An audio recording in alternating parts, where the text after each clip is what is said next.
പാഴപ്പഴം പോലൊരു പെണ്ണിനെ വേണ്ടി ഞാൻ. സന്തോഷമായ 3-ാം തീയതി ഇന്ന് നമ്മുടെ കൂനമാവിലെ ഇവാഞ്ചലാശ്രമത്തിലും നമ്മൾ സദ്യ ഒരുക്കുന്നുണ്ട്. അപ്പോൾ നമ്മുടെ വരാപ്പുഴയിലെ DYFI സഖാക്കളാണ് ഇവിടെ നിൽക്കുന്നത്. അവർക്കാണ് അതിൻ്റെ ചുമതല കൊടുത്തിരിക്കുന്നത്. അപ്പോൾ ഇവിടുത്തെ ആൾക്കാരെയൊക്കെ നമുക്ക് പരിചയപ്പെടാം.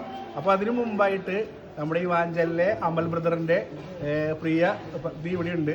അപ്പോൾ 2 വാക്ക് സംസാരിക്കാനായിട്ട് ക്ഷണിച്ചു കൊടുക്കും. നിരാലംബരായ ഈ മക്കളോടൊപ്പം ഈ ഒരു മനസ്സ് കാണിച്ച DYFI കളമശ്ശേരി യൂണിറ്റ് യുവാക്കളോട് പ്രത്യേകം നന്ദി പറയുന്നു.